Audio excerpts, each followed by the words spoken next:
Misalnya apa korupsi di sektor apa? Misalnya bagaimana oligarki itu memberikan setoran kepada putra Presiden. Putra presiden. Ya. Putri nggak? Putri belum. Setelah itu baru kemudian muncul Stambang ya di Blok Medan itu. Jadi saya bilang, oh ini serius. Karena saya cerita langsung. Jadi informasi itu langsung dari oligarki Oke. kepada orang ini. Dan ini salah satu teman dekat saya lah dari bukan di Jakarta, tapi di tempat lain. Dia bercerita langsung dan dia berani bersumpah. Bahwa cerita itu dari oligarki langsung di depan. Karena dia ada bisnis yang kemudian membuka komunikasi dengan oligarki. Oligarki orang cerita ya. Dari mana habis setoran?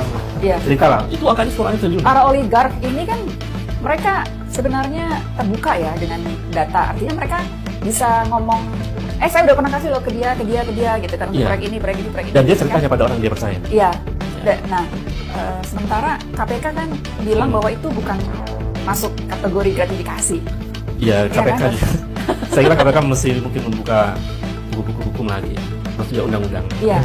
Disinyalir katanya ini KPK yang dibentuk oleh Pak Jokowi di era akhir-akhir masa jabatannya. Oke, sebelum itu saya biar runut lagi nih Kang Ubed, yang tahun 2022 pertama kali melaporkan Januari itu, di bulan Januari. itu apa yang dilaporkan? Ke mana laporannya? Ke KPK. Ke KPK. Karena kita melihat keanehan. Sebenarnya waktu itu teman-teman analis politik kan saya juga sering memberikan komentar politik. Diskusi sama saya. Saya sebutkan namanya Ray Rangkuti misalnya. Ray melihat keanehan dari Kaisar. Dia membeli 182 juta lembar saham. Yang nilainya hampir 100 miliar. Kita diskusi. Rasional bahwa dia punya perusahaan baru, punya uang hampir 100 miliar diberikan saham. Dari jualan pisang doang itu? Waktu itu jualan pisang belum muncul tuh. Oh, malah belum muncul jualan pisang? Muncul. Jadi apa usahanya Mas Ray? Dia bikin perusahaan. Dan perusahaan itu kemudian kita telusuri. Mangan itu, bukan? GK Hebat ya. GK Hebat? Ya. Itu induk dari perusahaan itu nanti ada jejaring dengan perusahaan yang dibentuk bersama antara mereka dengan anak dari managing direktur perusahaan besar. Ya, grup besar lah. Grup besar lah di situ. Yang kita tahu namanya siapa gitu kan? Gitu. Yang ayahnya dari lalu jadi One Team Press ya? Iya, dan sebenarnya jadi duta besar. Besar. Jadi kita aneh ini dari mana? Kan nggak wajar. Perlu kita telusuri. Oh ternyata dia punya perusahaan yang kemudian dibentuk dengan putra dari managing direktur perusahaan besar. Disitulah pintu-pintu dari masuknya yang disebut sebagai dana dari Ventura itu. Itu kan luar biasa besar. Dan dana Ventura itu kan sebetulnya untuk menghidupkan startup yang layak. Kalau ada startup yang layak, kalau biar isi bantuan. Dan itu untuk menghidupkan startup itu. Ya, venture capital biasanya gitu. Gitu kan. Tapi ternyata uang masuk dari venture capital diberikan saham. Bukan untuk mengembangkan startupnya itu. Ya, itu usaha juga. Itu. Kan dapat capital gain atau dapat dividen. Iya. Walaupun bukan dari usahanya, dari usaha orang lain. Tapi kan tidak sesuai dengan Iya, betul. Jadi saya kira lalu kemudian kita diskusi juga dengan beberapa ekonom, kan data-data dari ekonom dan beberapa pengusaha menengah ya yang biasa berbisnis gitu. Kesimpulannya ini ada indikasi kuat tindak pidana pencucian uang. Kira-kira begitu. Dan ternyata kemudian kita telusuri, oh ya meyakinkan bagi kita. Ada diskusi panjang. Itu Jadi yang ada ke KPK. Betul, jadi dugaan korupsi itu bentuknya gratifikasi. Yang saham itu lalu dugaan TPPU. Bentuknya ada uang masuk transit dan yang Betul. kira-kira gitu. Itu era-nya masih udah Pak Firly atau belum? Era Pak Firly awal ya. Pak Firly awal. Dan Apa respons KPK saat itu? waktu itu akan direspon serius. Kemudian kita dipanggil sampai 3 jam. 3 jam dan ada perdebatan, itu ada diskusi yang panjang. Pelapor itu kalau melaporkan harus diminta keterangan sebagai Iya, diverifikasi sebagai pelapor oleh tim KPK penyidik ya. Ya saya sama. Secara jujur terbuka dan kita bawa dokumen tambahan, argumen-argumen hukum yang diperkuat. Ya KPK waktu itu bilang ini Mas Ubed sepertinya dari laporan yang kami buat itu memang mengarah ke Jokowi. Jadi sebetulnya Jokowi menerima gratifikasi, tapi lewat anaknya. Begitu. Iya. Kalau dibaca runtun itu memang benar. Terus kami harus panggil presiden kata KPK. Sebenarnya itu problem Mas. Karena undang-undang KPK sudah dirubah sama Jokowi 2021 ya. 2019. Oh, 2019 ya. Karena ada revisi undang KPK itu dan ternyata kemudian penempatan KPK sebagai rumpun Eksekutif. Itu membuat KPK nggak bisa kita di bawah lalu manggil di atasnya. Iya. Saya bilang, coba cek di undang-undang itu. Ada nggak larangan KPK memanggil pejabat di atas? Kalau tidak ada larangan, memungkinkan. Ini nggak bisa Mas. Ya, pokoknya begitu. Kemudian ya sudah, kita nggak ketemu di situ.